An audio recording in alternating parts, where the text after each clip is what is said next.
Amados irmãos em Cristo Jesus, nessa belíssima oportunidade, é o que nós sempre falamos, porque oportunidades como essas, elas são belas, são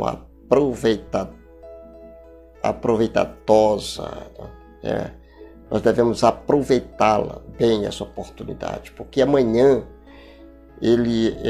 amanhã é um dia que a gente não sabemos se vai haver chuva, sol, escuridão, e se ele mesmo vai existir, tá? Amanhã existe na nossa subconsciência, amanhã existe, mas não na nossa certeza de que o amanhã existe, porque somente Deus dá a essa certeza a quem Ele queira dar. E eu não sei se é eu ou a você que Ele queira dar essa certeza de que o amanhã existe. Ficou explicado? Que bom. Nós vamos falar, irmãos, sobre ensinamento prático, volume 2. O primeiro não está escrito volume 1, mas aqui é o volume 2, ensinamento práticos. Tudo que está escrito em 2 Timóteo, capítulo 2, versículo de 15 a 26, são ensinamentos práticos. Leia e você vai entender, vai entender e compreender que deve colocar esses ensinamentos em prática para poder ter uma vida mais frutífera,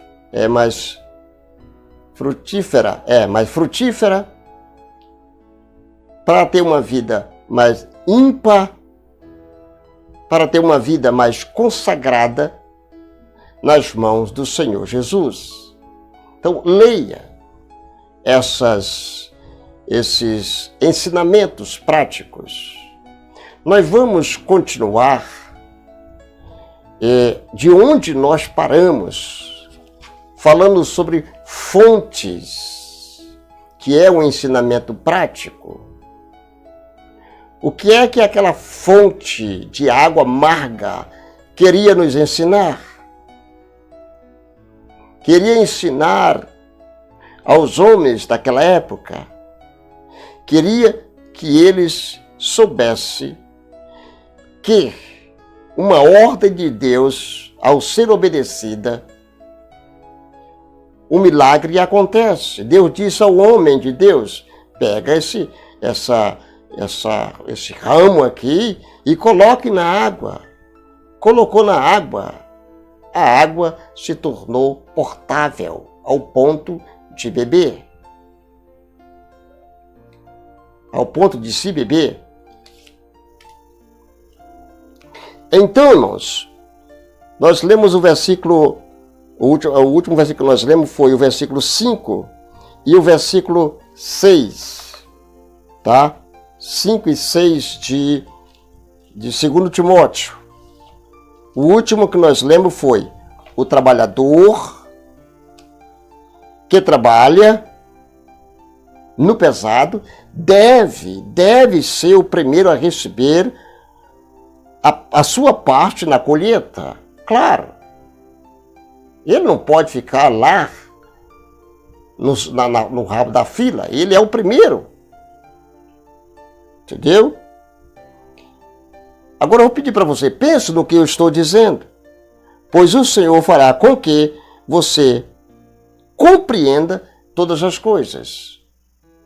Baseado nesse versículo de cima, aliás, você deve pensar com clareza que o Senhor fará com que você compreenda todas as coisas. Para tudo há uma compreensão, irmãos. Se você não compreende um texto que você está lendo, você deve procurar a compreensão desse texto, pois há,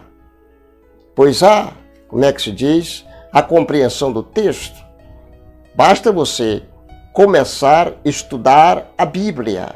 Isso quer dizer, estudar é diferente de ler. Quando você estuda, você procura livros ou concordância, ou um dicionário universal, ou o dicionário de Cláudio Honor de Andrade. E aí você vai encontrar, ok? A resposta para a sua pergunta. Graças a Deus. Aleluia, Jesus. Compreensão. Uma coisa que o mundo hoje precisa compreender é que nada acontece, nada sobrevive, nada ou ninguém consegue andar, ver, falar, sentir, dormir, se levantar, se Deus não estivesse no controle de tudo que acontece. Amém, irmão? A palavra procura apresentar-te a Deus aprovado como obreiro que não tem de que se envergonhar e que maneja bem a palavra da verdade. Note aqui, irmãos, note uma coisa. Você não vai se apresentar a Deus sem antes você passar por uma prova. E quem pode te provar? Deus. Por exemplo, o Jesus, lá na cruz do Calvário, ele, quando procurou se aproximar de Deus lá na cruz do Calvário, ele disse que tudo estava consumado. Estava tudo quite. Tudo que Deus mandou ele fazer, ele fez. Então ele foi o quê? Um obreiro aprovado. Ele não se envergonhou do Evangelho. E ele manejava bem a palavra da verdade. Temos ele aí citando várias partes, isso, do Velho Testamento. O livro de Elias, quando ele leu. O livro de Jeremias, de Isaías, quando ele leu. Entendemos? E muitas outras. Então ele era aprovado. E ele procurou apresentar a Deus como um homem aprovado, que não teve medo e nem vergonha. Podia muito bem as pessoas dizer como Jesus não tem vergonha de morrer por uma humanidade tão cruel como essa nossa, que nunca vai entender, compreender o gesto magnífico de Deus, de Jesus, para nos livrar das cadeias, dos agriões do inferno.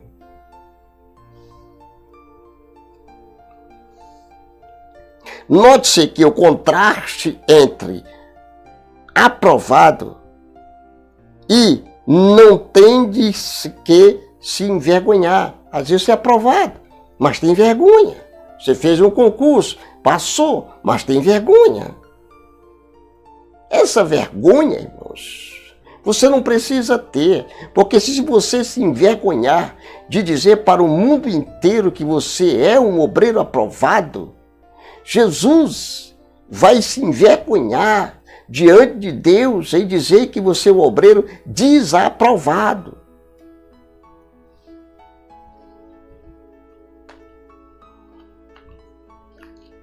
Você está entendendo, irmãos?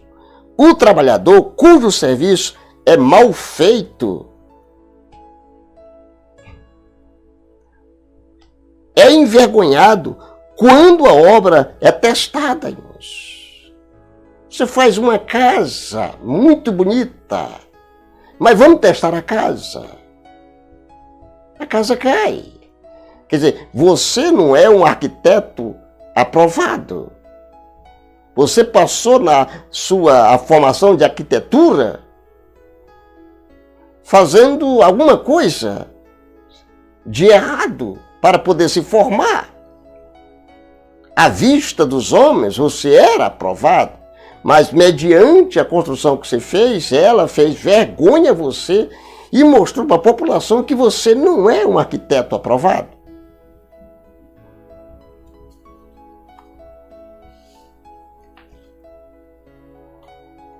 Irmãos, quando a obra é atestada e revelada como sendo inferior ou desonesta, o trabalhador que trabalha honesta, né, e conscientemente, com perícia e firmeza, nunca será envergonhado.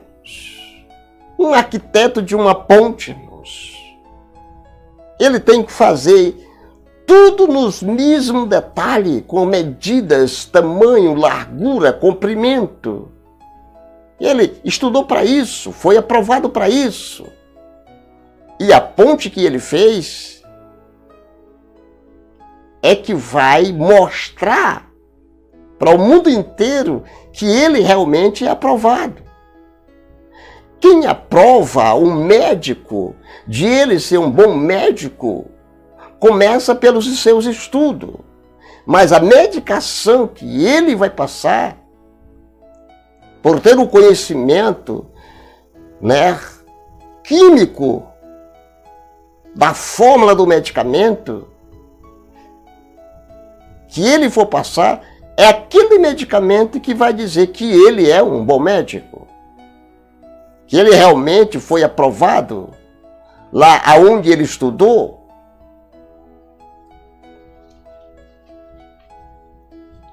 Vemos, um bom ministro, um bom pastor, um bom auxiliar, um bom dirigente, um bom bispo, precisa manejar bem a palavra do Senhor Jesus. Isso aqui é ensinamento prático. Precisa manejar, quer dizer, levar para lá e para cá. Quando disser livro fulano de tal, já sabe onde é que o livro o livro vamos supor, de Eclesiástico ou Provérbios é depois de Salmo, que Isaías é antes de Salmo. Entendeu? Ele já sabe que as cartas de Paulo é lá no finalzinho do Novo Testamento, porque ele sabe manejar. É aquele que prega citando as referências bíblicas, dá a referência e ao mesmo tempo cita a referência. Ele é o quê? Um ministro que sabe manejar bem a palavra, distribuindo a cada um segundo a capacidade e as circunstâncias. Quer dizer, ele tem capacidade e ele apresenta essas capacidades segundo as circunstâncias. Não deve pervertê-la, não, de forma nenhuma, nem desviá-lo do seu verdadeiro sentido. Deve declarar todo o conselho de Deus. Não deve ir para a direita ou para a esquerda. Deve fazer um curso reto no caminho da verdade. Vamos já encerrar, irmãos. Ih, já está grande, mas eu preciso encerrar. Só me faltam 2 pontinhos. Vamos ler só os 2 pontinhos. Forte na santidade. Irmãos, foge, diz aí, também dos desejos da mocidade. Foge, irmãos. Esses são os desejos, irmãos, e as inclinações que, olha aí, irmãos, que especialmente tenta a juventude, tais como a intemperança e a arrogância e a petulância, a ambição e a leviandade, o cumprimento das próprias vontades semelhantes. Própria vontade, irmãos. A inclinação deve ser vigiada, observe, para não se transformar em desejos. A inclinação ao pecado deve ser vigiada, para não se transformar em desejos, apetites, paixões e, finalmente, concupiscência. Encerrando, segui a justiça, a fé, a caridade e a paz com os que, com um coração puro, invoca a Deus. Um coração puro invoca a Deus. A vida cristã, irmãos, tem seu lado positivo e não somente o lado negativo. A renúncia ao pecado deve ser seguida pela busca da virtude. Não adianta você renunciar ao pecado e não buscar a virtude. Tá? Depois de desviar-nos de nós mesmos, devemos receber, olha aí, irmãos, enchimento de poder. A morte para o pecado deve ser seguida por uma vida de retidão. Que Deus em Cristo abençoe os nossos queridos e amados irmãos em Cristo Jesus que assistiram esse vídeo aí com mais de 16 minutos. Foi uma guerra contra o espírito que não queria que você continuasse assistindo, mas você assistiu. Solicito que se inscreva aí no canal, ative o sininho de notificação e compartilhe à vontade para que esse vídeo alcance bilhões e bilhões de pessoas nesse grande planeta Terra. Amém, Jesus.